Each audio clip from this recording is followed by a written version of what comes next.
Captain's Log Supplemental.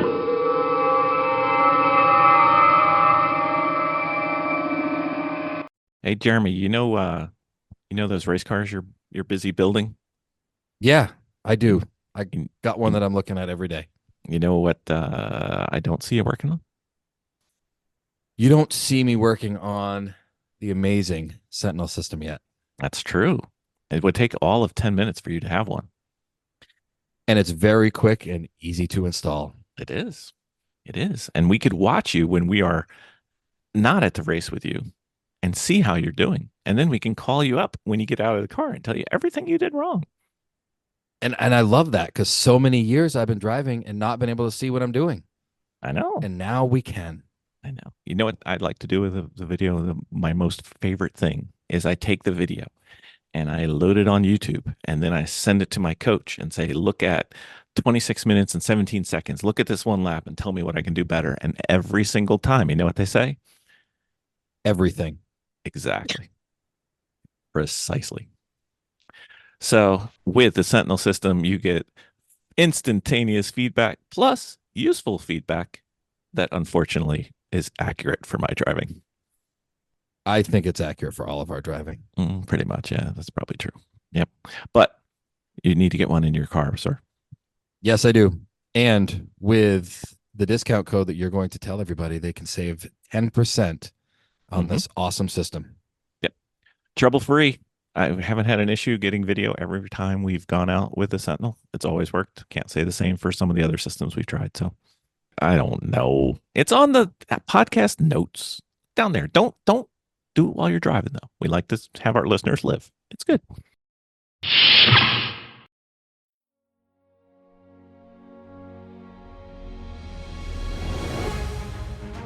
From the great halls of their house, there are assembled three who hope to one day be the world's greatest driving heroes.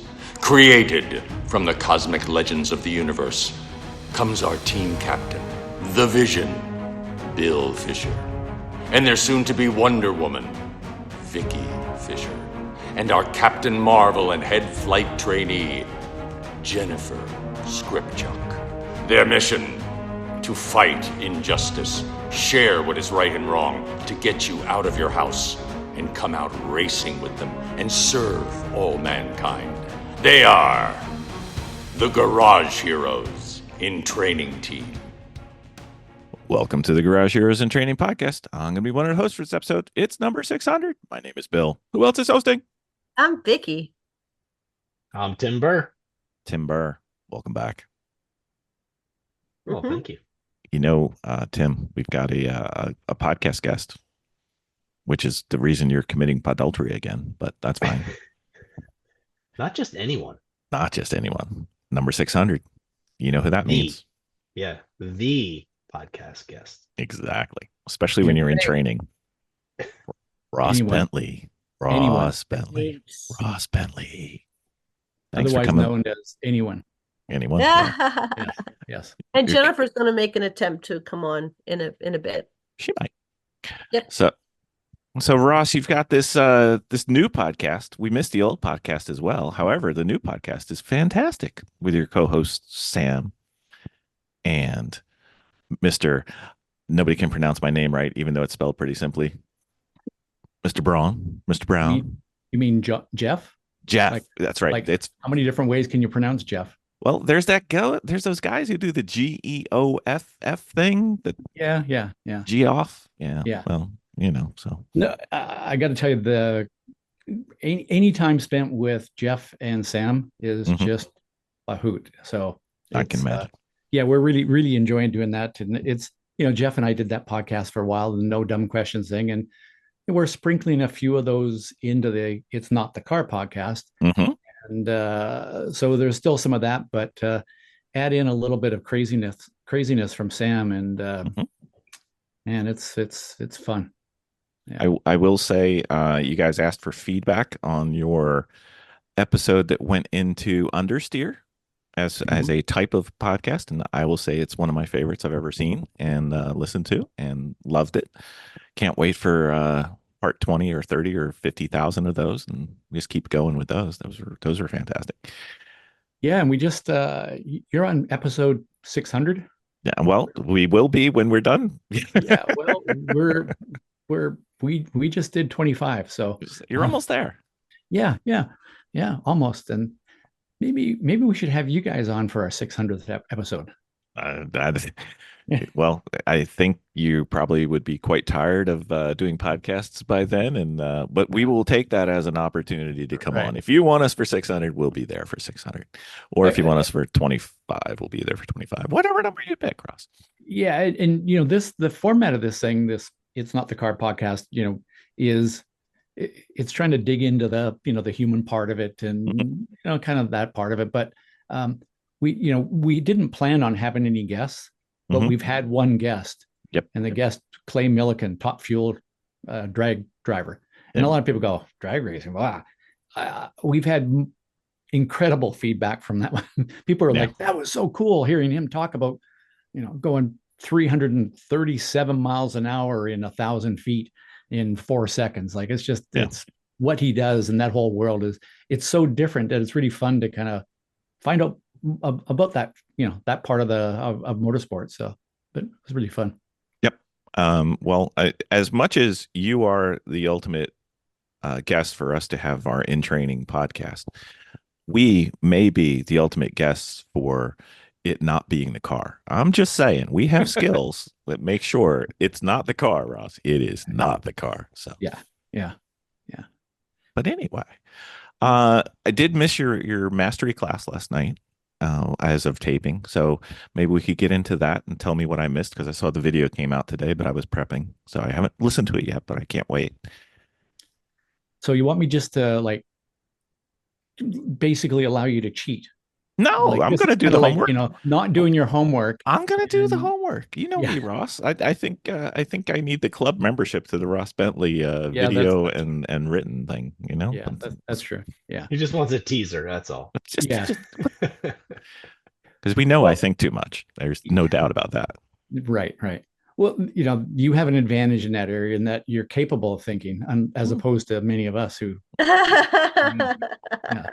I just can't rub my tummy at the same time I'm thinking, so it makes things difficult when driving. Right. But yeah. Yeah, so I'm doing this Inner Speed Secrets Masterclass, and it's one of the things that I talked about it last night is when I do one of these masterclasses, they take me months to kind of prep and get ready and put it all together. And this is a topic that I've talked about for many years. I used to travel around the country and do Inner Speed Secret seminars in person for groups. And so it's a topic that I know super well, but every day I learn something more to add to it. And I went into this thing going, okay, there's no way I can do this in one session. This is going to take 2 sessions. And then I think it was like the day before I announced this thing and made it public, I went, wait a minute, there's no way I can do this in 2 parts. So now it's 3 parts. So it's 3 Tuesdays in a row, and last night was the part 1, and it was sort of, I'm going to say it was the foundational part of it, where kind of getting the understanding of, first of all, sort of a common language around some things, some common philosophies in the approach to the mental game of driving. And one of the things I talked about was I fortunately kind of stumbled into some mental game kind of stuff when I was in my teens playing tennis. And that, I guess, I don't know, it triggered something in me going, oh, you know what? That's interesting. And so I've kind of studied sort of the mental game and sports psychology and all this kind of stuff for many years. But I think I was like most drivers, in that most drivers go, yeah, I understand what we do on the track. That's a mental game. But I don't know how to do anything about it. So I'm just going to focus on the line that I drive around the track, or where I should brake for this corner, or whatever. Right. And so a lot of last night was kind of putting the foundation together of what is the mental game, and how do we even start there, and what are some of the tools that we can work with, and what are some of the things that we should do, and some of the things that we shouldn't do. So it was a start of that. And then second part's going to be more around, here are some specific drills or activities that you can use to help you. And the last part is going to be, there's sort of two parts of the third part. You might have to do the math for me on that, Bill. I can But do that. the last session is going to be what not to do and how to not do those things. And because it's one thing for me to say, well, don't do that. Well, how do I not do that? How do I not lift for that fast corner? So there's part of it, and then the last part of it is sort of creating a kind of like a, if you went to a gym and you could walk around and just randomly pick up weights or get on a treadmill or whatever, but your fitness level would go way up if you actually had a plan. And if you had a fitness trainer that's like, okay, based on this and this and this, you need to work on this, this, and this. And that's kind of what the last part of this masterclass is going to do. I can't individually work with every single person, but I can help guide them along the way and helping them kind of put together their own training program. So that's what the whole thing's about. Yeah. So I think it's closed. Is that true? Yes. Okay. So my backup question, in case I was right, how do people keep track of these things so they don't miss the opportunity? Because I've been to many, almost all since we started, and it's a can't miss on my calendar. Although I missed it last night, but we don't talk about that. So your question is how would to somebody find know out? it's coming? So if you're on my email list, Mhm. you're going to know. And you can go to speedsecrets.com. On the front page, there's a thing that says sign up here, and I'll keep you up to date of when I'm going to do the next webinar masterclass, the next time I'm doing a free chalk talk, the next time I launch, a new training video, anything like that. So that's the best way. Is just, and I know people are like, man, I don't want to be on somebody's email list. Next thing they're going to be selling me all sorts of inappropriate things, pitching me on it in emails. Yeah. But It's worth it. yeah. Yeah. So yeah, I don't spam people, but I just let people know when I'm doing things. That's the best way. Yeah, you can follow me on social media, but who pays attention to social media? It's hard to know when you've seen it all, because it's I don't know. Some people are like, why haven't you read anything? And I'm like, because it doesn't pop up. So Yeah. I Yeah. don't know if it's me or whatever, but whatever. Yeah. Yeah. So Ross, we've got a weird one outlined tonight. I know you're shocked. I'm glad you're sitting down. Weird one. A weird episode outline. So last time we had some good feedback from when we did a check-in on how we were doing as drivers and what we were up to, and you kind of interrogated us or gave us work to do or homework, or basically shook your head at anything I came up with as an idea and said, "What are you doing?" But so when last we spoke, Miss Vicki had gotten a Christmas gift of learning, I believe, that may stimulate where we were. So Miss Vicki, what did you end up doing? Yeah. We decided to choose a skid pad with Johann Schwartz down Yes. in CMP, I believe. Yes. And it was worth every penny, and the trip was amazing. I have to say, it was worth the trip. So Vicki, what because I've worked with Johan before, and I think I probably recommended him, I think. You And did. Yes, you did. so I kind of know, I know what he does and stuff, but I'd love to hear from your perspective. What was it that worked, and what was so good about it? The way that he spoke and the way that he taught was easily digestible. There's some places that you go where there's a lot of fluff, and there's almost a version of braggery and Puffery is the nice way of putting it. puffery, or Yes. a little bit of gatekeeping at the same time. There's a mystique about it, and this whole elevate. Johann really broke things down to the basics, and he's like, meh, this is what you do. And just for the fact that the way that he did it was easily digestible. I don't know if he's neurodivergent or whatever, but it was just very, very easily digestible for me to do it. The way he taught it, just thinking back on it, was simple. It was so simple that I'm like, oh, like the other two skid pads that I had done before, it was like, oh, you kind of go in there and you turn into it and you kind of happen. He goes, no, no, no, this is what you do. You just put it in second and keep it in second. And then he really talked about sensory more than he talked about technique. Mm. And just by doing that and coming out of his class, I am a lot braver in a car. The car does not frighten me whatsoever. I have no problem catching a car now. If things start going a little wonky, nothing. And that's what I left with. So I was sort of going to ask your takeaway, and it sounds like your comfort level just expanded. It really did. Now, I had gone on to that was late in the season, I think. And I think we did one race after. No, I don't know if we even did one race after it. But I had gone to NJMP. We did Pittsburgh and then we did NJ. Yeah, we did Pittsburgh. And I gotta tell you, like, I really want to eat the track up now. Yeah. I really do. Like, I really, really want to push myself because the comfort level of being able to catch my car has made me, and of course, the discussion, like, you're always in my head now. Ross, you're in my head. You're like, drive one gear up if you can. I Always apologize. look up, and don't look at the panels. Look at the apex. And I do that now. And just those three things, along with the skid pad, it's like I'm not aggro on the track, but I'm a lot braver to hold my space and kind of fight for my position now, if that makes any sense. Yeah.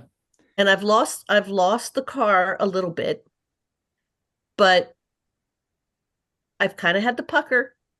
I'm not lying. Like, I've come across and I've not hit that apex the way I wanted it to because I had to do traffic management coming in a little hot, but I'm not worried about not catching that car now. So it was a good trip. It was a good trip down to South Carolina. I highly, if anybody can actually go out and just do a skid pad, I would say, I mean, you got your HPDs and stuff like that, but if you are like at least up to like a level 2, if you can just do a couple skid pads, just your confidence will just go right through the roof. It really will.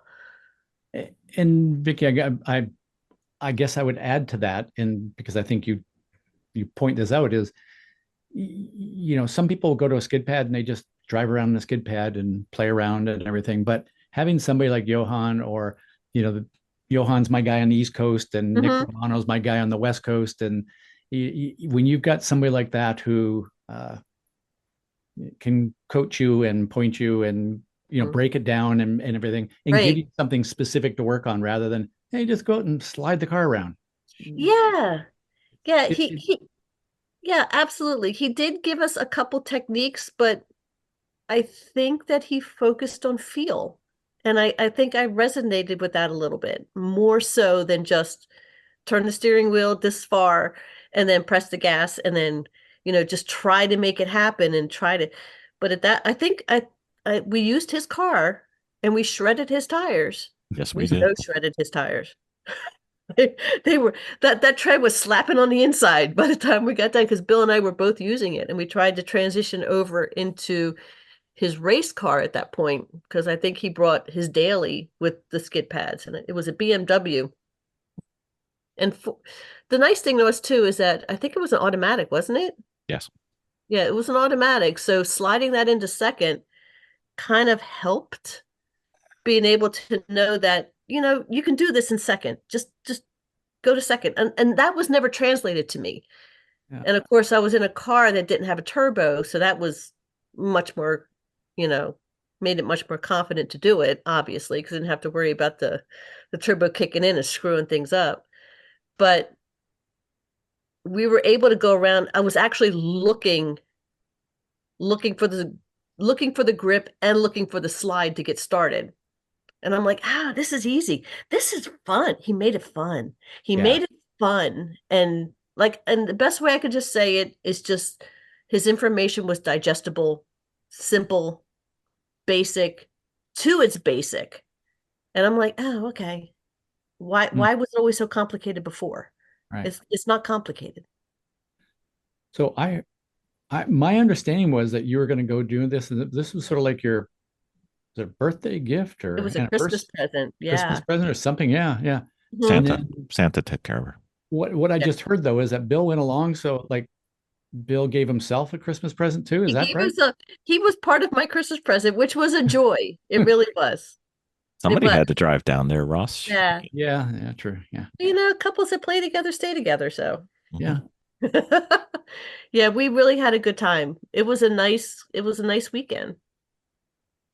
Was it a full day long program? We took the half day, I think. No, Okay. we took the full day, half Oh, weekend.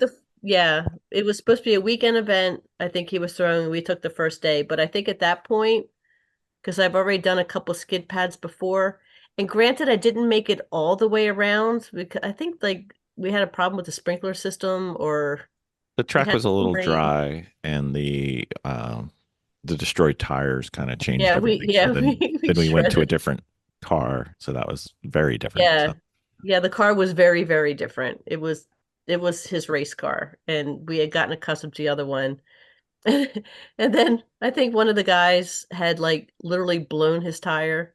So we loaned him on our SUV to load his tire up to go down the road to go get it done. So that kind of, killed a little bit of time. And so, but I mean, I think that by the end of it, I got what I need. Even if I didn't do it the second day, I got the understanding of what I needed out of it. So So I can't remember how many times I've been on this podcast. 13. really, 13? Wow, really? Wow. Really? The Vicki, the way you talk about driving now Mhm. versus when we first talked, Yeah. you're a different person. You're a different You're driver. like a different person. Okay, so what happened? There's a lot that happened, Ross, since I last spoke to you. I got my SCCA license. Ah, Yeah, so I got my comp license in the process, and I got to tell you, that was kind of a brutal thing that we went through. But I I went with a little girl pack that we were pretty much, I think we were the only girls in there, actually. And that was by design. yeah. Because girls kind of bring a little bit of a different energy to the track. And yes, it's competitive, but it's also like, come on, let's go. And girls have a tendency to be really, really supportive and kind of like packed together.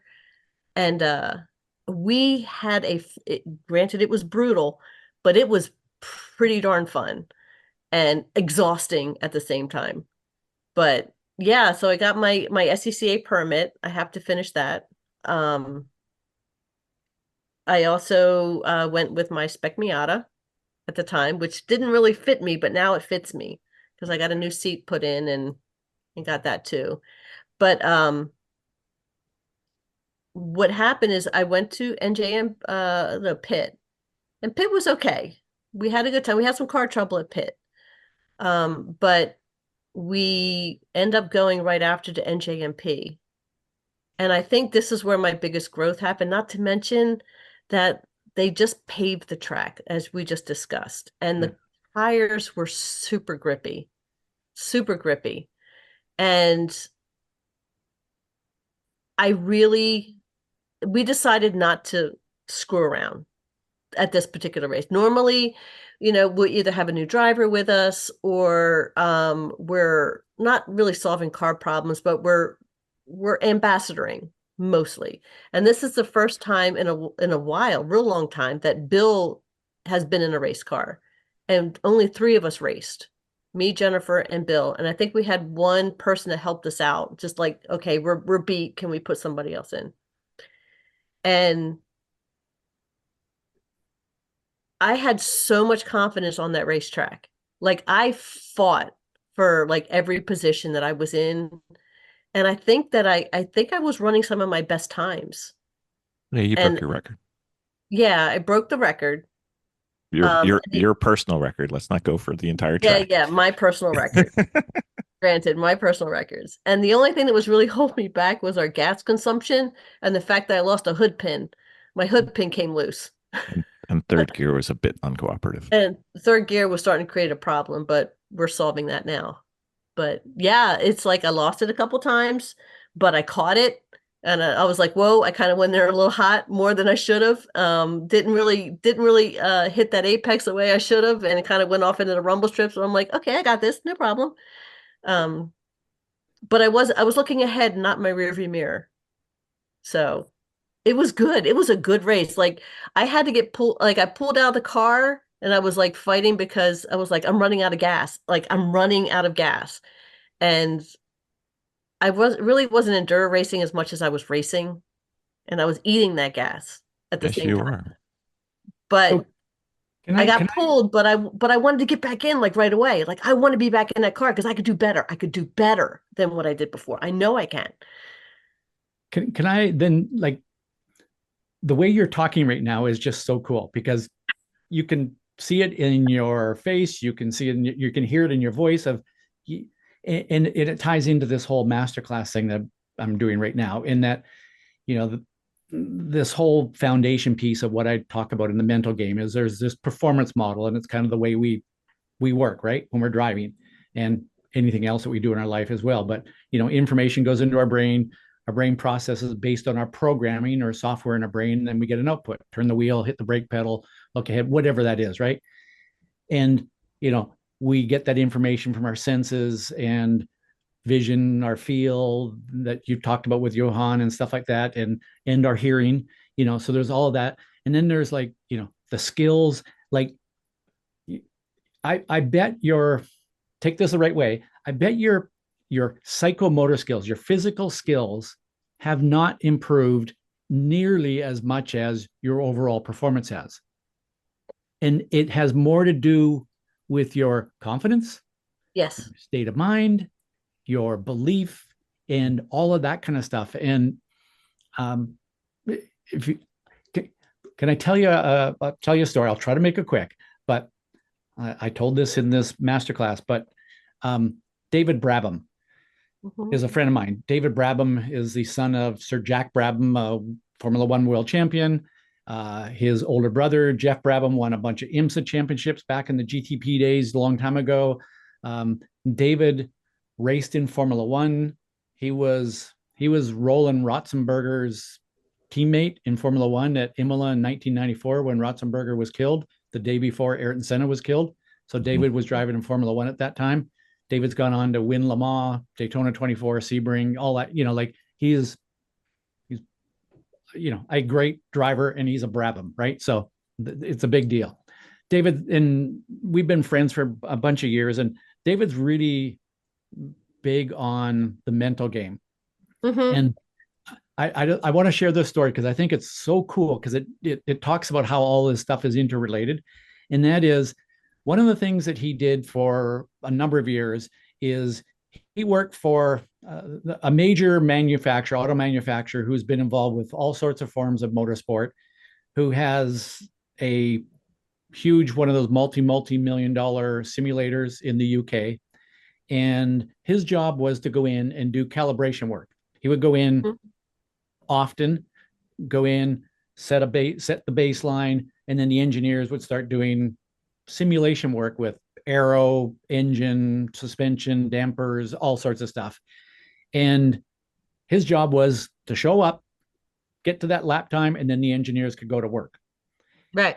One day he shows up and he says, for whatever reason, I was like half a second off of my usual time, and I could not get down to my usual lap time.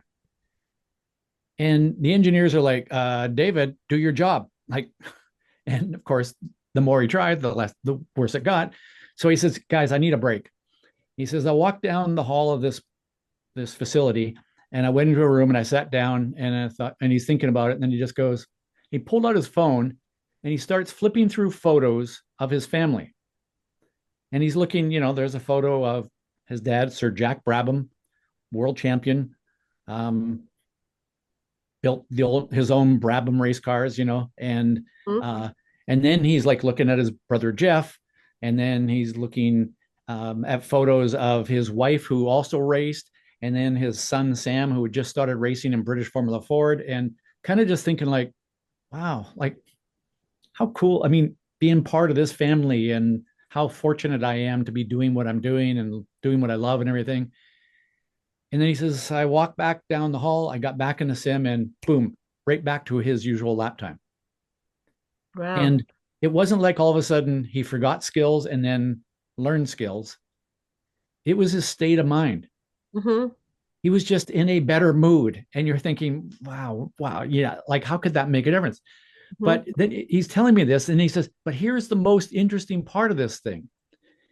That day, they had some researchers come in from a university in England who were doing research on vision, and they had an eye tracking device, and they had him wearing an eye tracking device while driving on the simulator. Okay.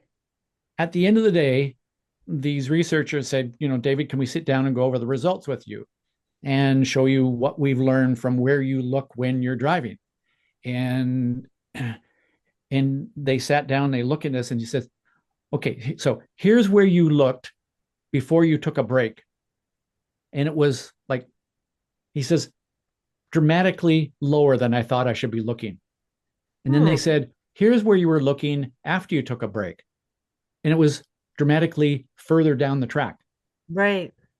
And like he said, I didn't know I did anything different with my eyes. But he says, the fact that I'm looking at my family put me in a better mood. And for that reason, it made me look further down the road, down the track. And so, a person's state of mind impacts the way they take in sensory information.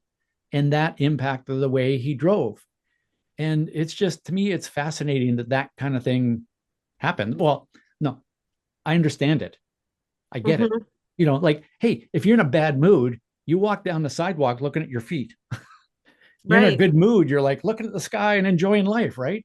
So that's an exaggerated version of it. But that part of it, I guess I was shocked at how dramatically it showed up in this with an eye tracking researcher. And so that was it was a really cool thing. And when you're talking, like you're talking like a person that's looking ahead. And so you may be finding that you're driving on track without you knowing it. You might be looking further ahead because you're no longer, if the car starts to step out, I'm going to freak out here. Now you're like, woohoo, bring it on, right? Well, I think what happened is that we had a discussion early on about when you first start driving, you have so much sensory that's happening. You have so much input. There's so much information coming in. And as the process starts to happen, as you start doing it more and more and more of that information becomes background. Yeah. So having that last few things being ticked off, being pushed to the background, now I can focus on carcraft. Now I can focus on racecraft. Now I can focus on how am I properly hitting that apex, because I have more confidence in catching my car if I don't have it. Now I can focus on, am I scrubbing my tires? That's the one thing I kept thinking of. Am I in the right gear? And now am I scrubbing my tires as I'm going around this turn? How am I hitting this turn? Am I losing momentum? And now that's my thought processes versus more so, I'm still reminding myself to look higher, and the panels, which was causing some of my anxiety, is a 1, 2, 3, 4, or the 4, 3, 2, 1 before you hit that turn down the straightaway. Stop looking at those. Don't look at those.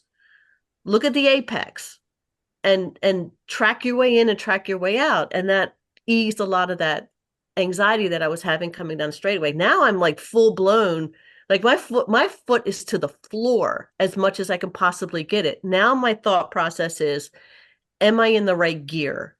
Am I overwinding the car? And now it's, am I scrubbing tires? what are the cars in front of me doing now, and what is my best position to get through whatever those cars are doing? Mm-hmm. Am I approaching somebody slower? Is there somebody faster coming up behind me? Can I track that person out? Those are my thought processes now, is racecraft, more so than all these anxiety things that I had prior to this last skid pad, basically. I'm so excited. Like I am shaking. I am so excited just talking about this. Like I'm ready to get on track now. You ever going to let anybody else talk, by the way? This was my segment. I'm good. But I'm just really excited about it now. So Didn't notice. You're coming, Tim. Don't worry. Don't worry. But I feel bad. I'm going to do this, but I have to do this. Is there anything that you think would be like a next step for her at this point? Drive. Yeah. Well, luckily for you, we have that plan. Yeah. Let me think. Let me think on that. Yeah. Okay.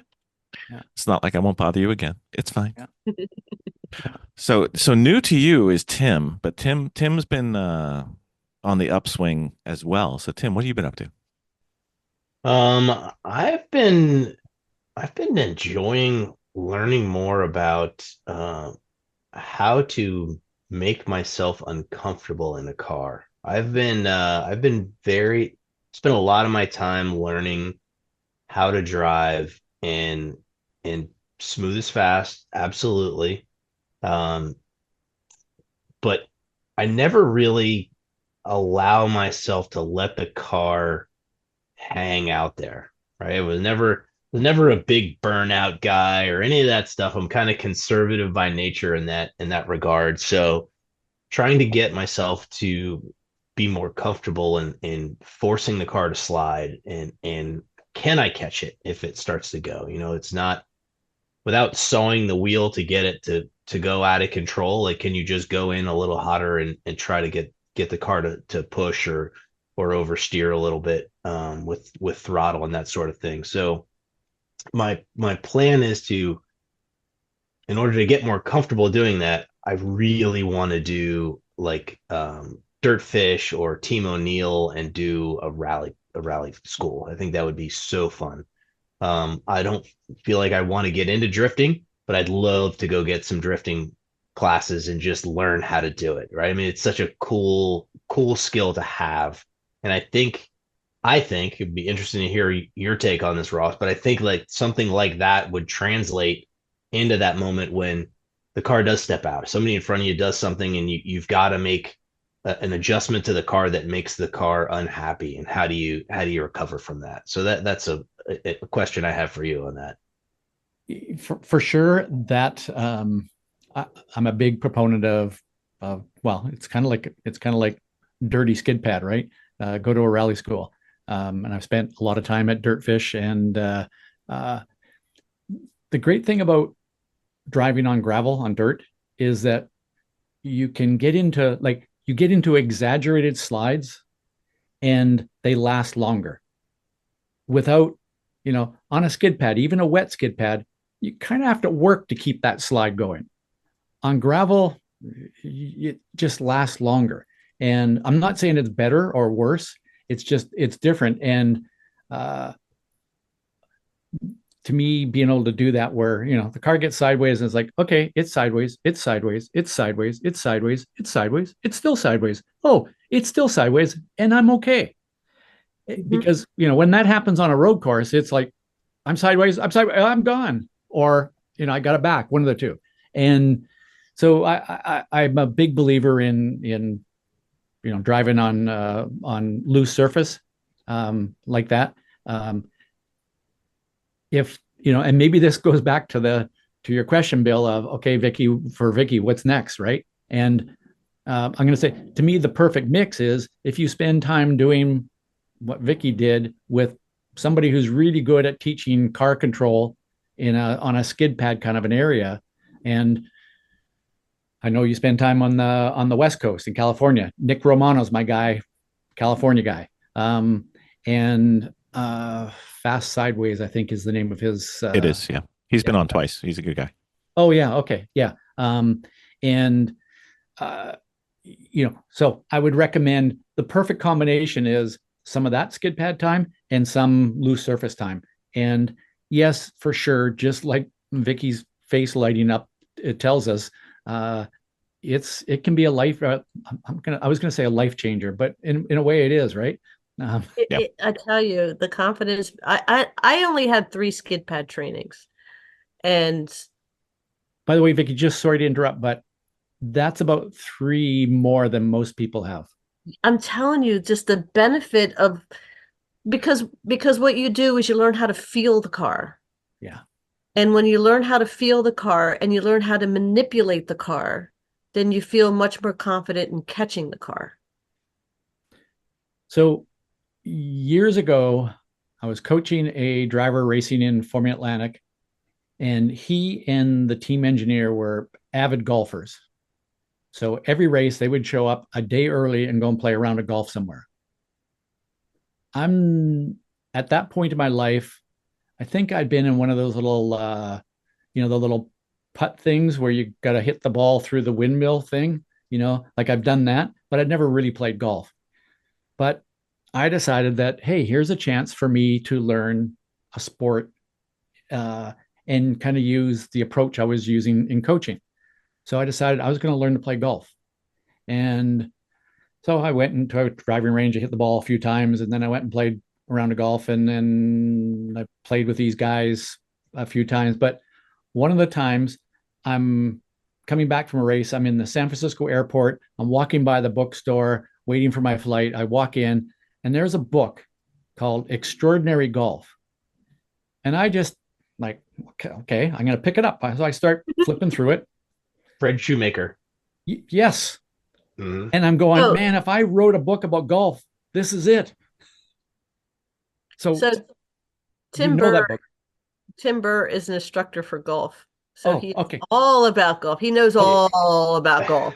Okay. So Tim, I think like my big takeaway from that book was if you slice the ball, go to a driving range and try to slice the ball to learn why you slice the ball, so then you can fix it rather than just trying to compensate for slicing the ball. That was sort of a big takeaway for me. Yeah. And sometimes like a skid pad or loose surface like gravel, that's what you can do. You can go, okay, I'm going to make the car have a big understeer. I'm going to make the car have a big oversteer. And then I can learn how to deal with that. So I don't know, maybe that you can relate to that as a golf instructor. Yeah, coach. No, that makes total sense. That makes total sense. Isn't that a great book? It really is. His perspective on things is so refreshing. Like if anyone's listening to this and you even dabble in the game of golf, it's a really good read. So Tim, just so you know, my 12th time I played, I beat these 2 guys that had been playing golf for many, many years, and I've never played since. I said, that's it, I'm done. Going out on top. Going out on top. Yep, that was it. Good for you. You're like an autocrosser. You get that one hot lap and you leave. Yeah. Right. Fine. I'm more of a David Pell's books for golf for those playing the home game. So just in case. Engineer by nature, of course. Exactly. It's got experiments and tests and all kinds of great stuff. It's awesome. Data. Lots of data. Exactly. Not a problem. So the name of this podcast is Golf Heroes in Training. Golf Heroes in Training. We've been called way worse, Russ. We've been called a lot worse than that. Oh, too funny. And Tim, just quickly going back to what I love about is your approach here is going, I need to get more comfortable being uncomfortable. And, and again, Vicki, it feels like you've pushed through. I'm not going to say it's your last barrier there. No, I got so much learning to do. Because, you kind of get to a new level of that uncomfortableness that I'm okay with.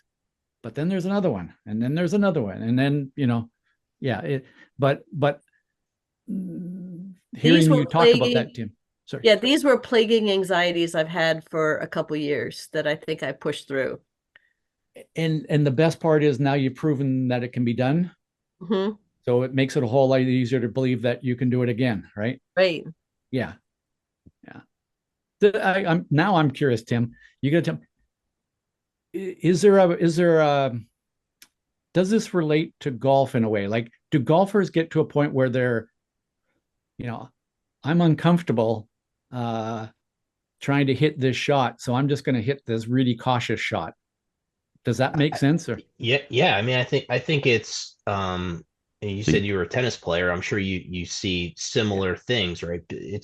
I feel like it's the way people learn, right? Like the people that learn and progress the quickest are the ones that are okay with letting it out there, right? And being like, I'm going to be uncomfortable. This is going to be weird and different, and I'm okay with that and embrace it. And the ones that have a hard time doing that, I don't think they progress as quickly.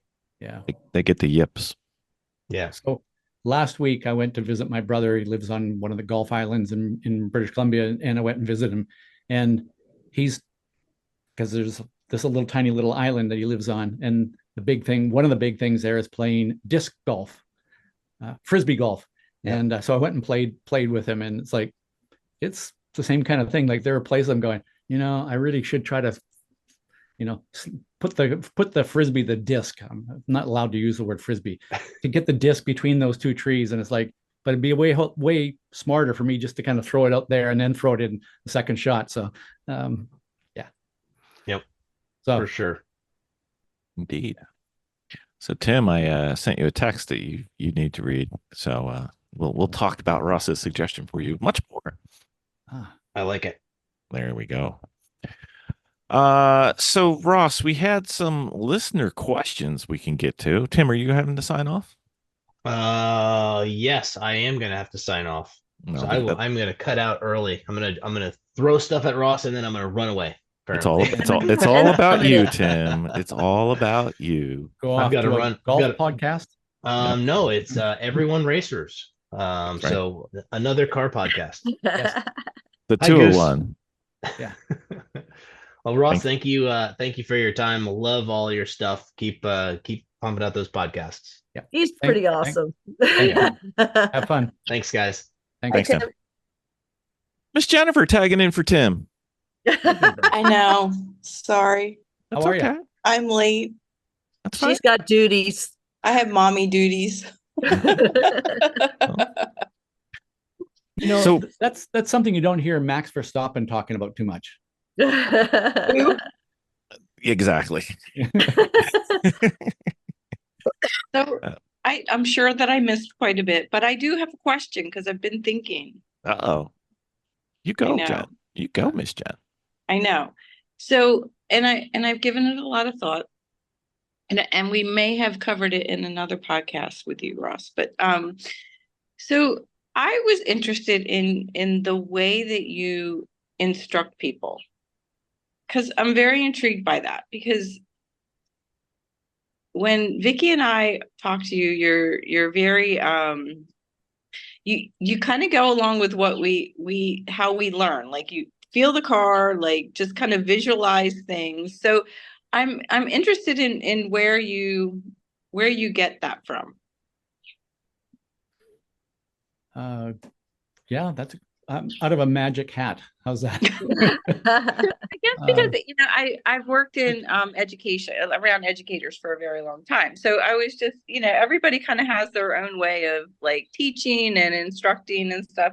And and you've written your books, and they're very like, they're very factual, but like when you talk to you're very like, well, just visualize it, just kind of get the feel for it, just what I mean. So it's just, I'm just very interested on where you get your inspiration for teaching from.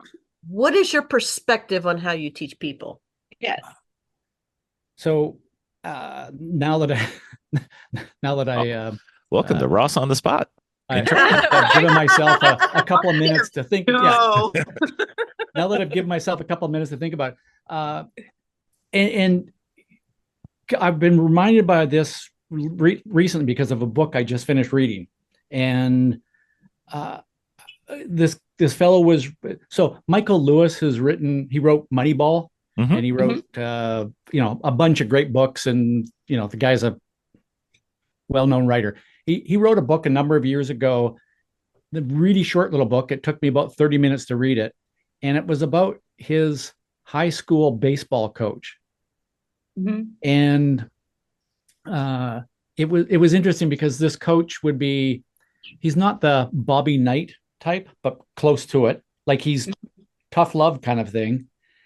And then I went back to my one of my all-time favorite books, Mindset by Carol Dweck, prior to this masterclass thing. And I'm reading through, and she's talking about Bobby Knight, the basketball coach who famously threw his chair across the court and screams and yells and made players break down and cry on the court. Like the guy is mean, right? And then she compared him to John Wooden of UCLA coaching fame, who was, it was all about, you got to put the effort in, but he never abused anybody. So I started thinking about that, and I started thinking about, I had a coach when I played basketball in high school who he worked us harder than, wow. Like if we had a practice where one of us players didn't actually physically get sick to their stomach, we hadn't trained hard enough that practice session. Like it was tough. And I can remember, even my parents going, that's not right. And I can to this day go, man, he taught me so much. So I'm pretty sure that the combination of the coaches that I've had, I also had a tennis coach years ago who I'm going to say he had a casual style. Like you never felt like he was pushing, but you wanted to push for him. And so to answer your question, where did that come from? I'm sure a lot of it is I've modeled it after people who I've respected, and I've tried to stay away from the model of people that I don't respect. And, I look at a coach like a Bobby Knight style coach and go, I don't want anything to do with that. Like that is just wrong. And, and then I guess the other part of it is maybe this goes a little bit more to what you were asking, Vicki, is and I don't know where this really came from, but I think like a coaching philosophy that I have is it's way better to learn from the inside out than from the outside in. And what I mean by that is I can come along and say, go do this, brake here, turn in here, apex here, get on the gas here. And if you do that, yes, will that work? Yes, it should work, right? But what you've really learned is you've learned how to follow my instructions. So what I would rather do is say, for example, what would happen if you braked one car length later? How would that feel to you? And then what would the car do? And in the process, you start to learn yourself what it does, and you start to understand why. And if I say, so if you turned in here, where would the car naturally want to go? And in that, you start to understand why I would have told you brake here, turn in here, apex here, get on the gas here. And if you understand that why, and you figured it out yourself, I don't need to coach you anymore. And it's not like not like I want to get away from you, but I would rather you learn how to do things on your own rather than all you can really do is just follow what I do. No, I think that's why it's translating in my brain the way you're teaching, is because when people explain to me, I'm always asking, but why does it do it? Yeah. Why is my car doing this? Why it's yes, I know that I can change the head on the car, but why is it doing what it's doing? And because you get more information out of that. And you're able to solve more problems if you start understanding the why than just doing the work and just, having the technical aspect of it done. And like I said, Vicki and I relate so much to the way that you explain things. It's just because I feel like the way that you explain things and you tell us to look for things is, it's just along with the way we think. So I just find it really interesting that, it just, where do you get that inspiration from on the way you instruct people. So yeah, it's very interesting to me. And like I said, only because I've worked around educators my whole life, and some are very, very effective and some are not so effective. But I think that translate also with the instructions that we've gotten at other places the same way. Right. And we have had many different instructors, you know what I mean? So it's, we certainly have, I guess some knowledge. What works and what doesn't work. What works and what doesn't. Right. Exactly. Yeah. So it is very interesting. I think Jennifer at one point had an instructor that was yelling in her face, going, turn here, stop here, right here. And Jennifer's like, I cannot process this. You're not giving me any time. She's like in the car with her, and she's like, no, break now. And she's like, And she was so nerve-wracked coming out of that car. She goes, I need time to process before I get to that point. Yeah. Right. I can't do things just in the immediate. And yeah, one other thing I'll add to, like, the way I approach all of this is, I mean, there are drivers where I've had to almost yell, and it is like boom, boom, boom, boom, boom, because as a coach, you're always going, well, there's a way in. I just need to find what the way in is, right? And sometimes I'll try something and it's like, this isn't working. And recently I had a driver and I was in the right seat with him. So I'm instructing in car, and I had to get very aggressive. Yeah, but I can see that. At the end, it worked. And, it's not my natural style, but sometimes you got to do it. It needed to happen in the moment. You know what, Jen? And that's another education thing, especially when you work with the special ed kids, is that in order to get them, and not, I'm talking about personalities and trying to figure out what, like you were just saying, Ross, is trying to figure out what's going to resonate with that person for them to accept the information. Yeah. And what you have to be in order to get that person to accept that information. Yeah. And yeah, I mean, if we were at the track and I'm talking to Bill, I'm probably going to talk in different ways. He's a technical guy. He just wants technical information. Don't give him the feels. He's not the feels kind of person. Let's get the spreadsheets out and let's go racing. That's right. I mean, obviously you're very good at what you do. So I was just wondering where all of that came from. So thank you. You're welcome. And thank you. And I guess you never thought about it, did you? Well, not really. And I've been asked in the past, okay, what's your coaching process? And I kind of go, it's whatever works. That's my coaching process. And yeah, there's sort of some process to it, and yes, Bill, I do have a little bit of a spreadsheet for that, but most of it is whatever it takes. And I just got to find what that is. And I will say probably maybe one thing that's helped me do okay is I'm not afraid to try things. And I really, really, really want to be good at it. So, and it's also why I've never really stuck with one thing for very long, because I get bored if I just if it becomes like, oh man, I got to do the same thing again. Yeah, I'm going to go find something else. So, yeah. I get that. Yeah. So Ross, in spite of rumors to the contrary, we have listeners, and they wrote in with questions. Wow, cool. I know. Who knew? Well, wait a minute. You have listeners that can write? I know.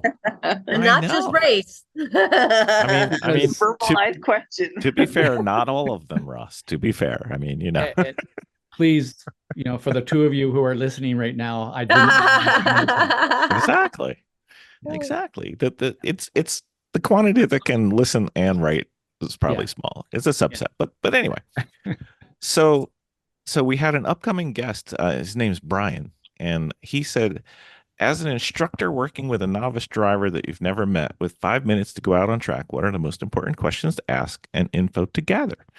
And then what if an intermediate or higher level driver? My first response, Ross, is you should have contacted the guy or the girl before the event, but the floor is yours.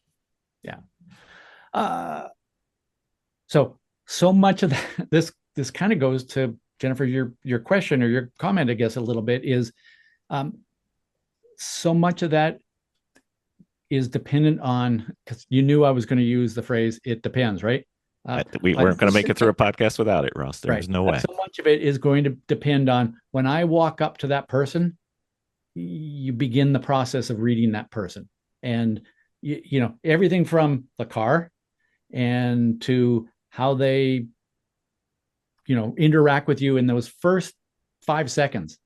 And then, you know, then what I really want to find out is, I was going to say number one, but I don't necessarily want to put these in priority order yet. One of the very first things I want to know is, what are your objectives?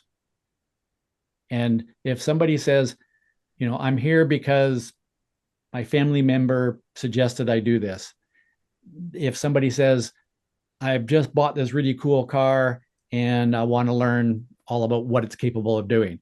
If it's like, you know, I've loved motorsport all my life and I finally want to give this a try myself.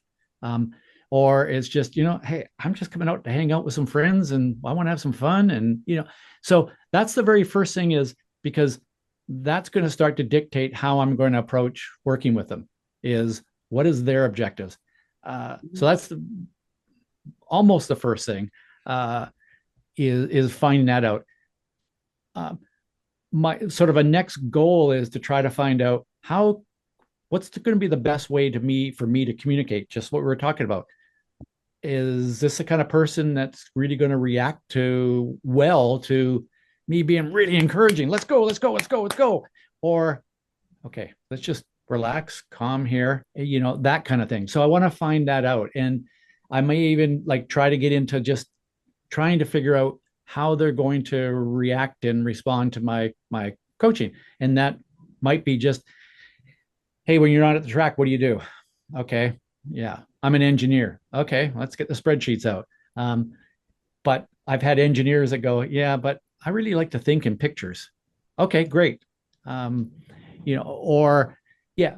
So, you know, I'm an artist, or, you know, what else do you do? I like to ski, or I like to play tiddlywinks, or, you know, I mean, so I want to find out some background.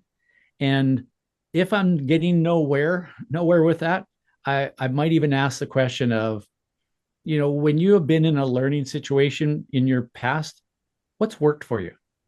Tell me about that. And, you know, it could be, man, I had a basketball coach that used to throw chairs at us. Okay. Right. How did that work? Great. It worked great. Okay. Get ready for it then. You know? So I'm going to say my understanding what the driver's objectives are, and then how best can I communicate and work with that person. That's going to be probably next. And then I might get into just, I want to understand what level can I talk to them at? Like if I say the word apex, do they know what that means? So if I can ask a few questions about, you know, have you ever done anything like this before? Do you follow racing? Any of that kind of stuff that'll help me understand what level that I need to start working with. So that's going to be the first with a novice. Okay, cool. Would that change with more advanced drivers? Not a whole lot, actually, now that I think about it. It really is about the personality, I guess. Yeah. And, you know. So your superpower is being able to read people, Ross Bentley. Well, I wish that was true, but I could give you a long list of times when I can give you a book on how to do the wrong thing into the wrong person and things didn't turn out well. I can give you a book on doing that, Ross, if you need one. It's very good. What's it called? I forget the title. The guy's name is Joe Navarro. I'll send it to you. Oh, I think I've seen that. Yeah. FBI.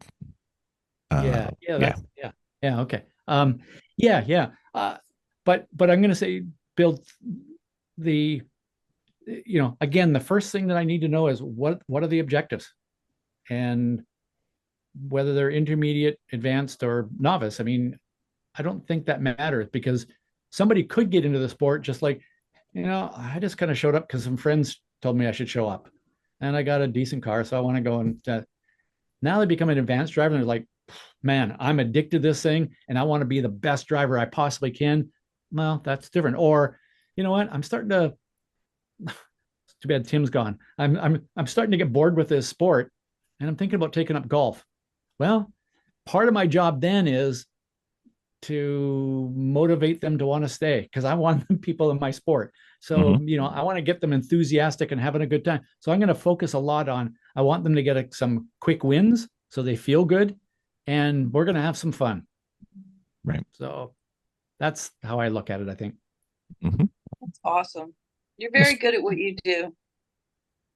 The advantage, I don't know whether I'm good or bad or whatever, but the advantage that I have over a lot of instructors in our sport, the way our sport is structured, we rely on a lot of volunteers to do it. And thankfully so, that people give back to our sport in doing that. But there are people that are instructing. I've had people say, yeah, I do this 4 days a year. Well, how many things do you do 4 times a year that you get better at? My advantage is I get up every single day and I think about driving and I think about coaching. That's what I do. So I don't know if I'm any good at it, but I want to get better at it. Yeah. Yep. Well, I'll say you're good at it. Okay. I'm going to record that and use that. Thank you. Ross, why should I hire you as my coach? Well, Jen said I was good at it. Yeah, there we go. I said you were good at it. Yeah. Oh boy, Miss Vicki, you want to do the next? The next question. Yeah. From listener right. Bob Kenobi. Kenobi. I'm thinking that's not his real name, but whatever. Right. What should I do as I prep for my first HPDE? What should you do prepping for your first HPDE? So one thing that I would recommend, again, I don't know if it's the first thing, but one of the things I would recommend is take some time to learn as much as you can before you show up. Because if you show up and, to use the example I used earlier on is, if you show up and you know what an apex is, and that you can find that on YouTube, you can find it in a book, you can find like in a lot of places. So some basic stuff like that, so that when you show up, and it's a little bit like you were talking about earlier, Vicki, when you were talking about in the beginning, like it's brain overload, like all this stuff. Oh my gosh. Remember that, Jen? Yeah. So if you can learn some of that stuff before you show up, it's just going to mean that what you experience is going to feel a lot less intimidating. It's going to feel, can feel as anxious. You're going to feel way more comfortable, and you're going to learn a lot more, and you're going to have more fun by doing that. So I'm going to say that's the very first thing, is just do a little homework before you show up.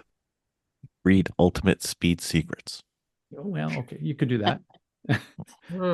But after the second page, when you fall asleep, that's, one page worth. Yeah, exactly. Yeah. Well, hopefully. Maybe. Yeah. So I'm going to say that's the very first thing. And then I'm not a big fan of telling people what not to do, but this is one time I'm going to do that. And that is, do not think that you've got to have the highest performing car. And don't think, okay, I got to have these trick this and that trick that and everything on my car. Just the more basic your car. The only thing that matters, especially at the beginning, is your car is reliable. So take some time to make sure that your car is reliable at your first HPDE event. And that may mean take it to a shop and say, a shop that understands what happens on a track. I have seen cars that have been taken to a shop and they'll look at it and go, oh, your brake pads, you still have 25% left on your brake pads. That's fine. Come back when they get down to 10%. Well, as anybody listening to this podcast will know, probably, that it's easy to go through 25% of a brake pad in a day or two. So take it to a shop, if you're not capable of it, and even if you are capable of it, sometimes it's good to take it to somebody else because it's worth it. The worst experience that you can have at an HPD event is having damage to your car because of a reliability issue, or even just your car breaking down and you sitting there for the rest of the day going, oh man, this really sucks. I spent this money. I prepped for this. I was so excited. And now here I am sitting here in the paddock waiting for a tow truck to come and take my car away to some shop to have it fixed. So do everything you can to make your car safe and reliable. Mm-hmm. Mm-hmm. And then the next thing, and this is related to what you said, Bill, is if the instructor or instructors have not reached out to you by at least a week in advance, contact somebody and say, I'd like to talk to my instructor beforehand. And if they say, well, we'll figure out who that instructor is on the morning of the event, you might want to kind of say, hey, well, is there somebody that I can talk to? Because I just want to talk to somebody beforehand so I get a better feel for what's going to happen. And hopefully that starts to build a relationship with some instructor, and hopefully it's going to be your instructor. Yep. For sure. Miss Jen. All right, I'm up. We have a question from Lisa, who would want you to share a story or two about Ross driving. Ross gets to talk about Ross. I know. Ross gets to talk driving. about Ross. Wow. Not that, we've talked about coaching. Now we get to talk about driving. This is where the uncomfortable button comes in for Mr. Bentley. Yeah, I drove to the store a couple of days ago. I'm not sure that's what Lisa meant. Ross. Oh, okay. Okay. Thinking a few days ago when you were racing, Ross, maybe years, whatever. A story or two. So, okay, well, I'll have I talked on this, I've been on the show 83 times, you said? 100. Something like that. We'll let you know. 100. We'll let you know when it's 100, Ross. We'll let you know. 100 times. It just feels that way, Ross. I don't want to just repeat a story that I've told before. Have I ever talked about the Daytona 24-hour race in 2005 with Team 16? Not on this podcast. Okay. So towards the end of 2004, I'd been coaching with a lot of young drivers who had come up out of karting and had helped them move from karting into open wheel formula cars. And I think it was around September of 2004. I was particularly working with 3 young drivers, and two of the fathers went, wouldn't it be cool if our kids could go and race in the Daytona 24-hour race? No. And yes, maybe. And they were at the time, all 3 of them were 15 years old. Yeah. So first of all, you have to be 16, but the way their birthdays would work out, the youngest one would turn 16 about 2 weeks before the 24-hour race. So we made sure that we got approval from IMSA that we could do that. Or I guess it was Grand Am at the time. I can't remember which sanctioning body it was at that year, but they asked me, the 2 of them asked me if I would work with their kids, and they were going to have this other 3rd young kid come in. And part of the deal for that 3rd kid was, because these first 2, the 2 fathers were going to pay for it all. And the 3rd kid was going to come in because his father was going to come in as the engineer. That engineer was Jeff Brown and his son, Colin Brown. And the other 2, Adrian Cario and Brad Coleman, were going to be these 3 that were going to go and race in the Daytona 24-hour race. And they said, would you put the program together to get these kids ready to go and do this race? And I said, yes, this sounds really cool. This will be fun. We start going in there, start putting together everything from how you eat in a 24-hour race to fitness training, to how we're going to go through practice and get through, them getting experience in a car to drive longer. Because at that point in time, the longest race they'd ever driven in their life was 30 minutes long. They had never driven a car with an H pattern shifter. The only time they'd ever used a clutch was to get the car started and bring to a stop in the pit lane. They'd always left foot braked. They'd always used, if anything, they'd used paddle shifters or a sequential shifter. And they'd never done anything longer than 30 minutes. And they'd never driven a car that had a roof on it. Everything they'd driven so far were go-karts and then into open wheel formula cars.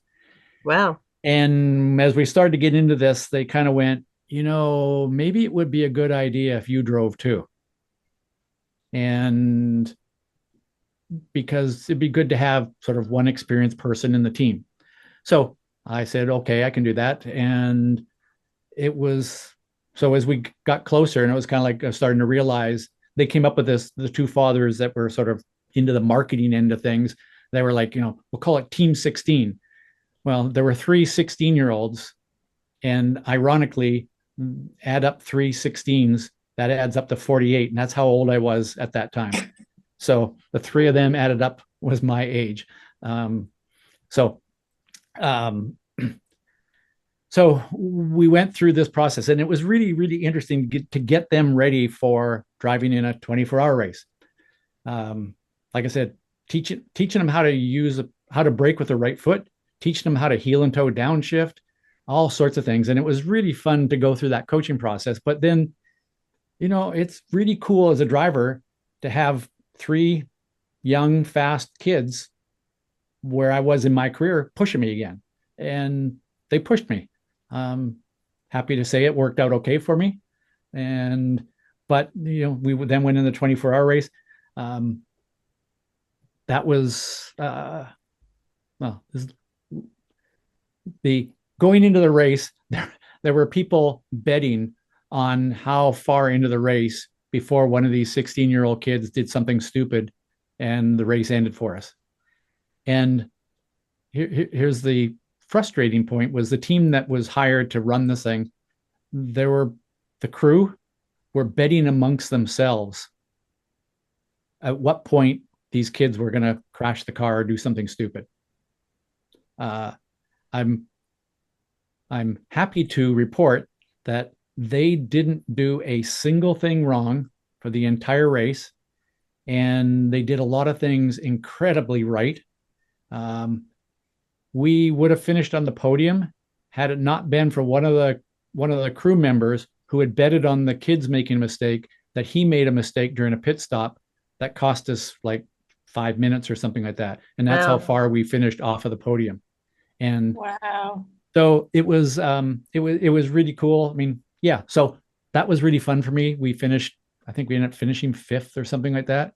And it was fun for me as a driver, but it was fun for me as a coach. And the one thing as a coach that was one of the most fun, lucky for me things that we were testing. And I said to everybody, one of the things I want you guys to do is I want you to practice driving without one particular gear. So I would have them do laps, and they'd be getting down to a lap time. And then I go, okay, you can't use 3rd gear. So in that tight corner where you go to 2nd, you're going to go from 2nd directly into 4th gear, and have them drive a bunch of laps and practice doing that. And then they would get down to within half a second of the best lap time without using 1 gear. And then it'd be like, okay, you can have 3rd gear back, but now you can't use 4th gear. And we ran through all sorts of different scenarios that way. And during the race, about 13 hours into the race, we lost 3rd gear. And we drove the last 11 hours of the Daytona 24-hour race without using 3rd gear. And those 16-year-olds always 3rd gear. Yeah, it's always 3rd gear. It's cool though. I mean, that's so interesting. Yeah. So that's a story about driving and coaching. That's awesome. Yeah. That's a great story. It is a great story. Yeah, except for the betting against you guys part, but then I know, right? But you there was had a certain to have part that. of yeah. Did they know that you were coaching them? What's that? Sorry. Did they know that you were the one coaching them when they were betting against? Yeah. Well, and they didn't come to me and say, hey, you want in on this thing? But you want in on betting on who's going to screw up first? They probably knew that wouldn't go over well with me. I just kind of heard somebody told me, Yeah. and I heard about that. And I will say that because I didn't do the final stint, but I was standing in pit lane amongst the team when our car crossed the finish line. And it was really fun to kind of turn around and look at all those guys and go, what do you think now? They're all just 16. Yeah. Yeah. And Ross was too, just 3 times. It's fine. Yeah. I was 16 once. Exactly. Maybe Right? 3 times that day. Yeah. And they killed it. Yeah. That's right. Yeah. All right, Ross, we're working to another listener. His name is Bill. I listen, but whatever. Yeah. So transitioning from a field driver to using marks, any tips on what to do or what not to do? Because I keep hearing about, the listener keeps hearing about the driver hitting their marks, and I'm sitting there saying this guy Mark gets run over a lot because every lap that each driver hits him.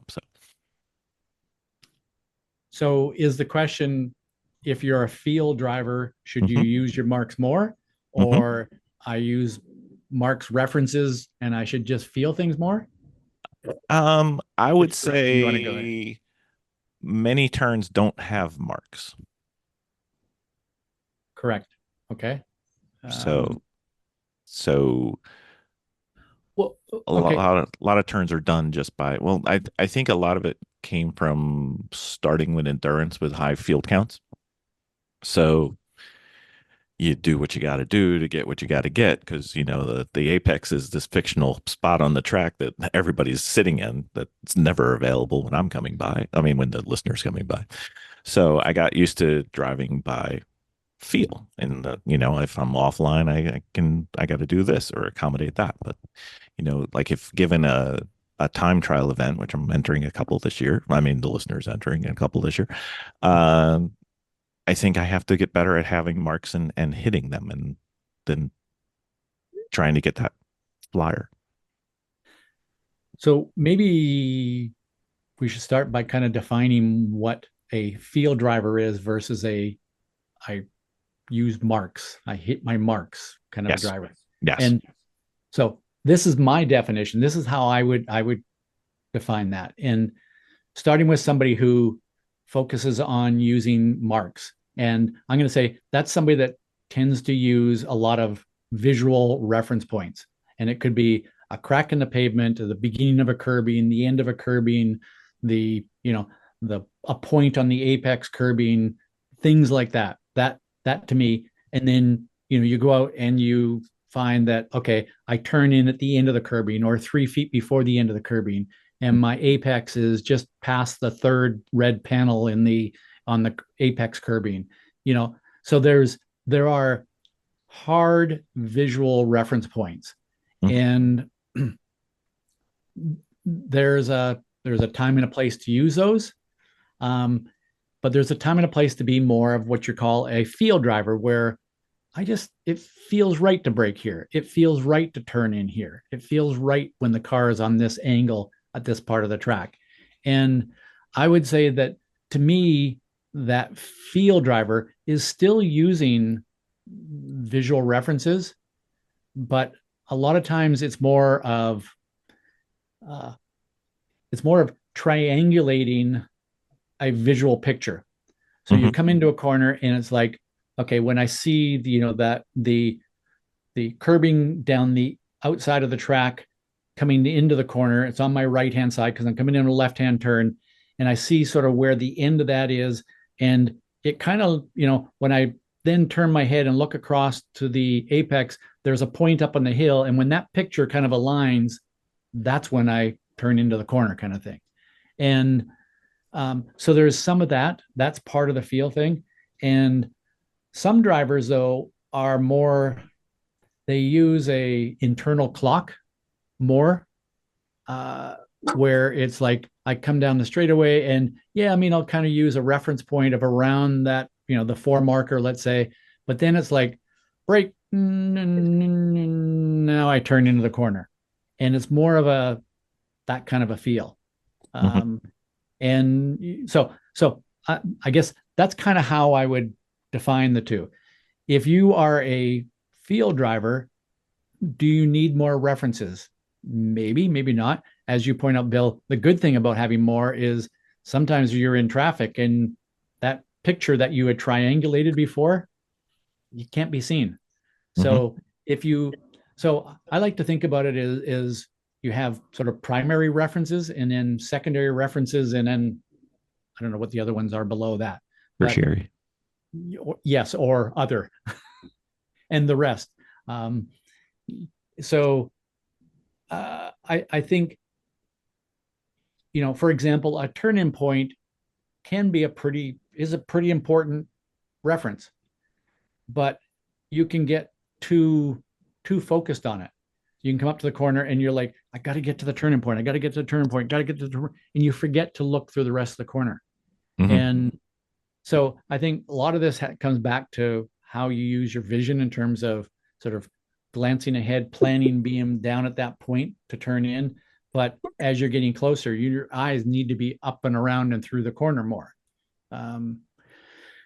So I don't think I've answered your question yet, Bill. Well, it sounds like one's not better than the other, and maybe the combination could be best. So I agree. I think that generally, the more references you have, the more consistent you're going to drive. And often that consistency can then be transferred into or translated into more speed as well. So now, if you get over, the trick is not getting overly caught up in those references. So if you're a field driver and you start to use more hard reference points, hitting your marks, you can get too focused on them. And I think one of the things that you need to do is use them, but don't get too caught up in them. And I've never been a big fan of the hit your marks, because that sounds a little bit too much like connecting the dots to me.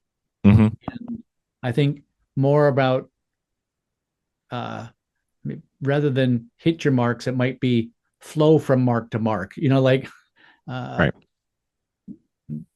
Because I think I'm going to say one of the things that I've done in coaching drivers, a lot of times that I've helped somebody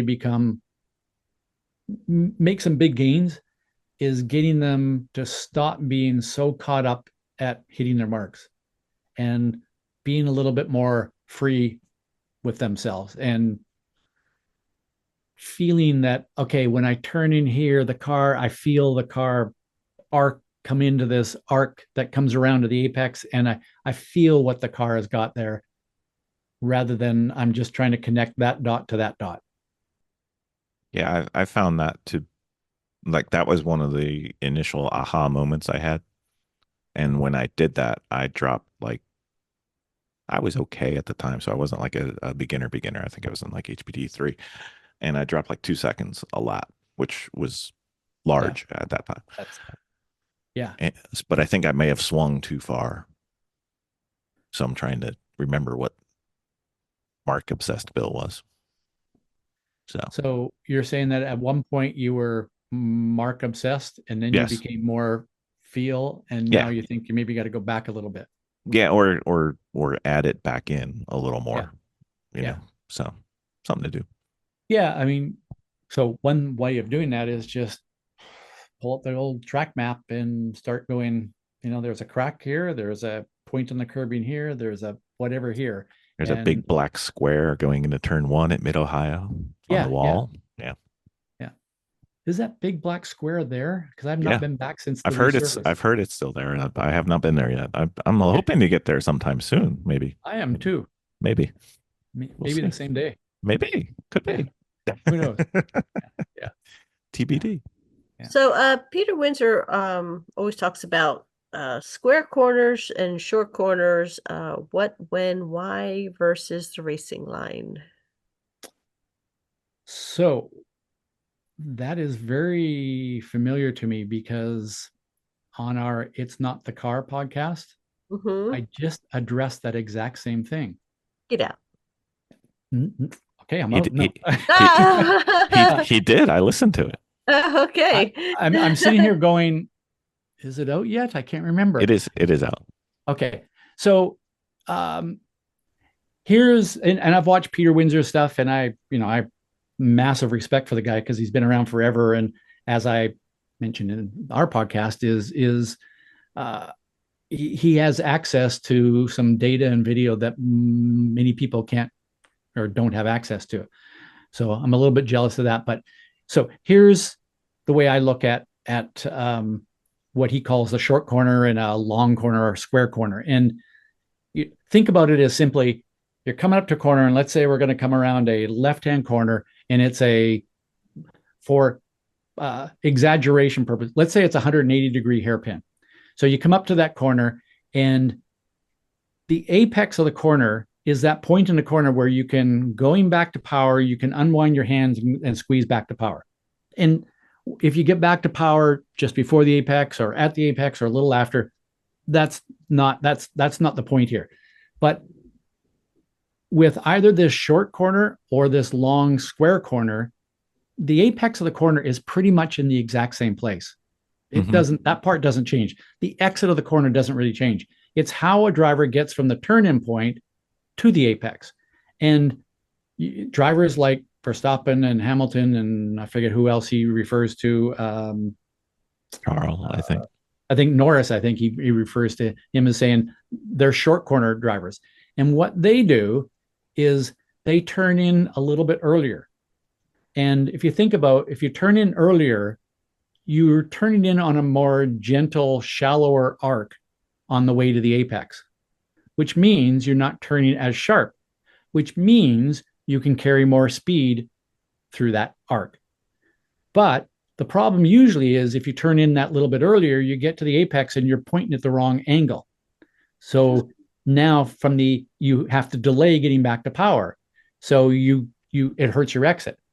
But what these short corner drivers that Windsor talks about does is they use, and you knew I was going to use this phrase as well, the timing and rate of release of the brakes to get the car to rotate in between the turn-in point and the apex.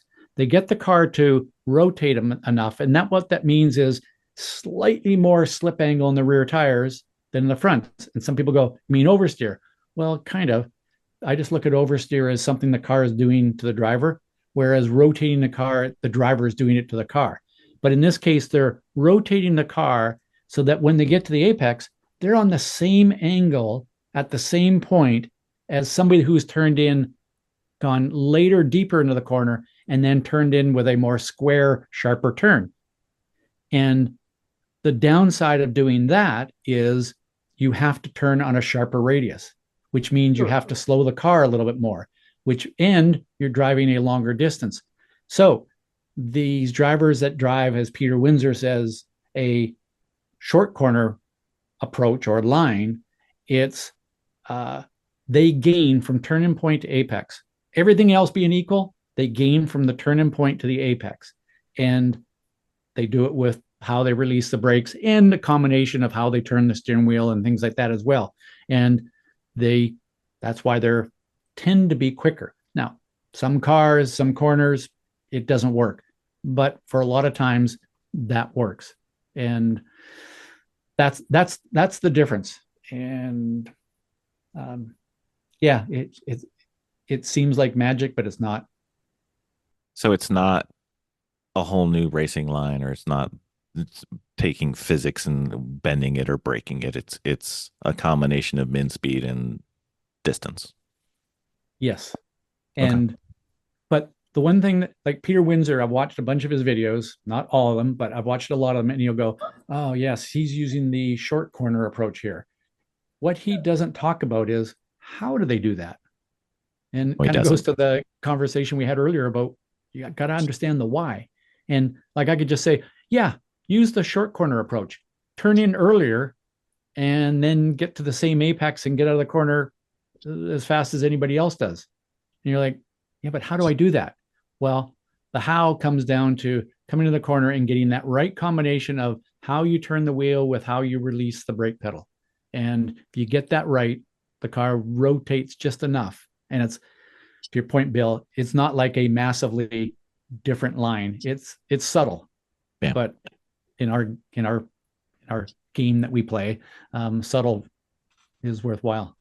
Yeah. And for the home game players, that does not mean crabbing is now approved. Yes. Yeah. Yeah. So, You still want to turn in from the edge of the track. It's Yeah. just you're going to turn in a little bit earlier. Yeah. But, and then I've had people go, oh, well, I'm going to just go out and I'm going to turn in earlier. I'm going slower. Well, you can't do that without changing how you change the balance of the car with the brake release and the timing of the brake release, because you've got to do both of those at the same time. You can't do one without the other and expect it to work. Yeah. It depends, right, Ross? It depends. On the It's Not the Car podcast, Sam started joking that he's going to create a series of t-shirts. One of them that says it depends, and the other one says timing and rate of release of the brakes. It's 100%. I was sitting there going, yeah, put that t-shirt out. Yep. Yeah, That's fine. I think Miss Jen's got the final question, which is one of our Dominate with Dawson crossover question of the episode. It is, but I think it's a really great question to ask our friend, Mr. Ross Bentley. So our crossover question is, what would your perfect racing series be? For example, rules, cars, arrows, sprinklers, tires, etc. Oh, wow. Wow, that's a big Wow. one. Wow. But it's a great question for you. We end with a bang here. So I've kind of half joked about this, but yeah, I would make it rain at certain races, having sprinklers put into tracks. Now, just to clarify, would the whole track be wet, or would some of the track be wet? Well, so here's what I do. So if I was king of the world, and it's the Ross Bentley series. It's So if I was Liberty Media and the FIA, I would demand that every racetrack that Formula One races at installs a sprinkler system along the edges of the track, where they could turn on a little bit of rain, like a little bit of wet on the track, a lot of wet on the track, and they could have parts of the track wet, parts of it dry. But that could be something that they could dial up or down. And then at the beginning of the season, what is there, 22 races now, or 23 or whatever it is,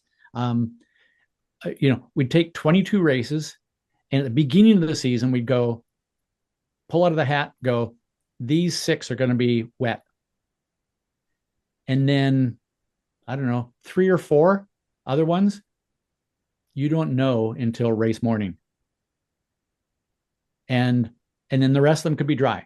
And the great thing is, as spectators, you could be sitting there in the sun and enjoying it. And the best racing we ever watch is in the rain. So I think that would be really cool. And then the next year, a different 6 tracks would be wet.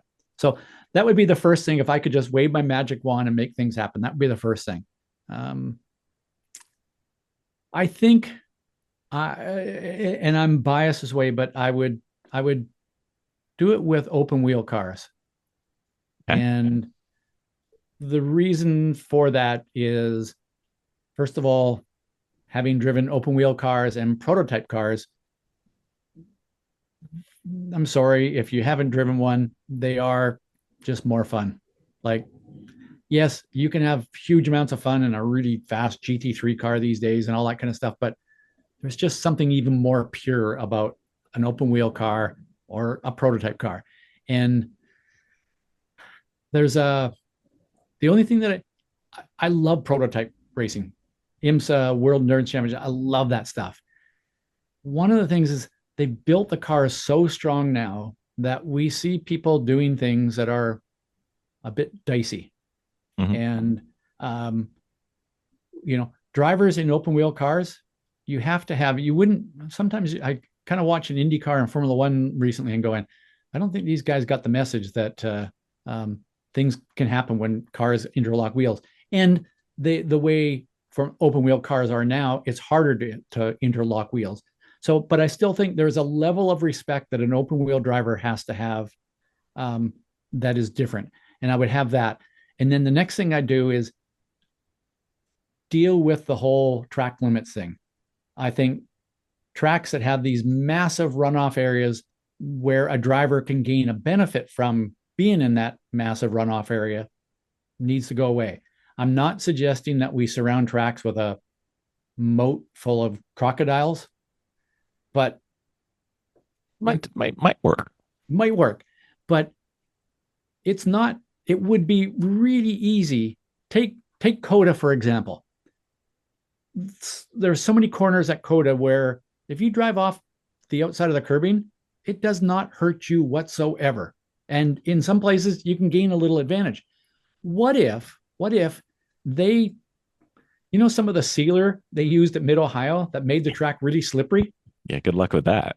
Just put a little bit of that about a car's width wide from the edge of the curbing out for about a car width, so that a driver would not gain any advantage by dropping wheels outside the edge of the curbing. In fact, if they got on it, they'd probably have to open their hands and slide across, and then would lose a bunch of time.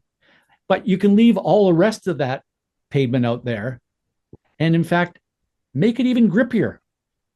Because if a car does slide off, you want that runoff area to slow the car down before it hits anything. Right. So, the overall deceleration rate from the edge of the curbing to the wall would be the same. It's just that first car width or so would be much less. And then from out there, you have a little bit more grippy track. So that's what I would do with the runoff areas of all the tracks. And I think that would start to self-police the whole runoff area broom thing. And then Jennifer, there's something around the, I believe there is a lot of race officials who feel that it's their duty to have an impact on the outcome of a race. And I believe race officials should have the least amount of impact on the outcome of a race, a least amount possible. And there's a lot of times when, you know what, that was just two drivers going racing. Leave them alone. One of them paid the price, one of them didn't pay the price, both of them paid the price, none of them paid. Just let them go to it.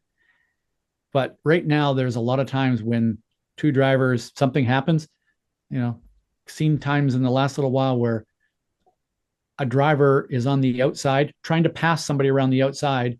They're on the outside of the outside of the track limits now, and the driver on the inside gets penalized for that, saying you needed to give them room.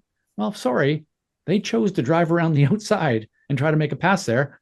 That's the risk you pay.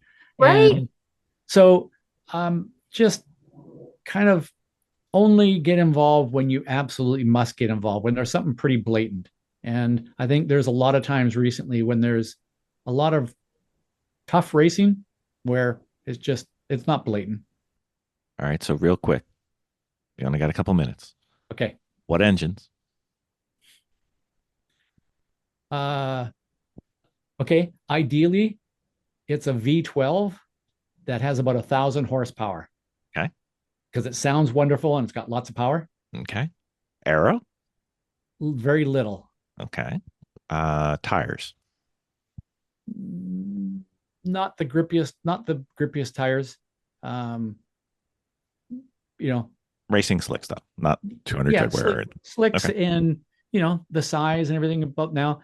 I actually think that like a Formula One tire and an IndyCar tire right now, they're good tires.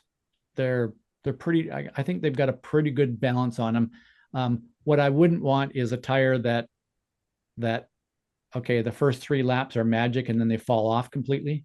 Okay. And I also wouldn't want a tire that lasts forever, because I think one of the things that makes Formula One and IndyCar racing interesting is when they've got to use different tires at different times, there's strategy involved. And as much as I would like everything just to be left up to the drivers to sort out. I do like racing when there's some strategy involved, and that's interesting. What about your thoughts on the fuel conserving part of racing? I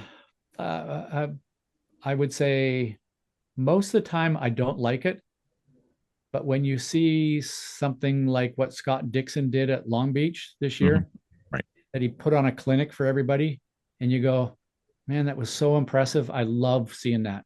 So I don't mind it every now and then, but if it comes down to a fuel save thing and drivers are backed off saving fuel all the time, that's no fun. It's no fun for the drivers. It's no fun for the spectators. Okay. You know who didn't see the clinic? That was Miss Vicki at NJMP. Did not see the clinic on fuel saving at all. Not at all. No. Well, there's something about just go for it. Try till you get towed in. Yeah, we just had this whole thing. Oh yeah, right. The toe of shame.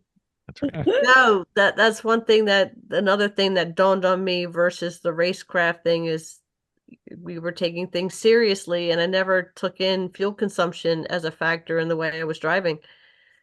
And Nope. Bill had it timed out. And I'm just like, I really got to lay off, but I don't want to lay off. I'm passing everybody. I don't want to keep doing this.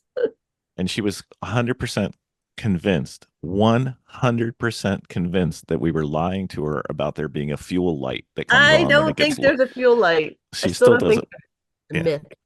Three laps left when the light comes on. She's like, no, there's no light. You're lying to me. I haven't seen the light. I've never seen the light. It's because you never drove to the end of a track. That's fine. Never seen the light. Yeah, we know. Well, you married We're me. yelling at her, don't look at the light. Don't look at the light. Jennifer's yelling in there, drive till you gotta be towed in. No. Mr. Bentley, we made it through episode 600. Thank you, sir. Congratulations on 600 episodes. There's not. Oh, I wonder what the percentage of podcasts that last to that level. I wonder what. Not a lot. Yeah. So you guys We're just a glutton for punishment. I think we're third. There's three. There's definitely two that I know that have more episodes in racing and driving than we do, but not too many. That's okay. Well, we said we'd do 1,000, so we got some more for you. If you need to, like, we can go and hunt those people down and kill them. One of them's pretty big, so. My gosh.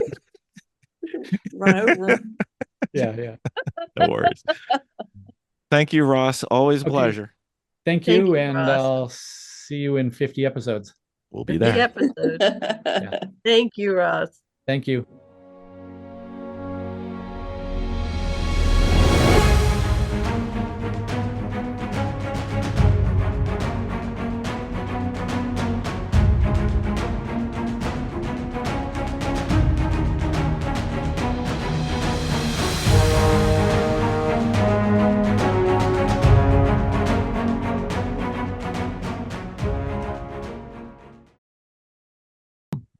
We can get it done. I think Tim's got the same one. I'm gonna vanish at 8 because I've got you've got an even harder stop. I'm jumping on with mental and on the O&R podcast. Yeah, Tim's a noted adulterer. I'm double podcasting. Wow. You don't know anything about being on multiple podcasts, Ross. Maybe you do. The which podcast? I just said you don't know anything about being on multiple podcasts at all. No, but I was just thinking about that. I wonder how that would work if you like kind of got it set up so you're on both at the same time. We could do that. We could do that. Conference call it in. We just send mental an invite link and he'll come on in. It'll be fine. Yeah. I have two devices. That's right. It's not a problem. Tim's got multiple personalities. It'll be fine. Right? That's fair. All right. Well, let's not use up all of Tim's time because he was quite excited, and we'll get rolling.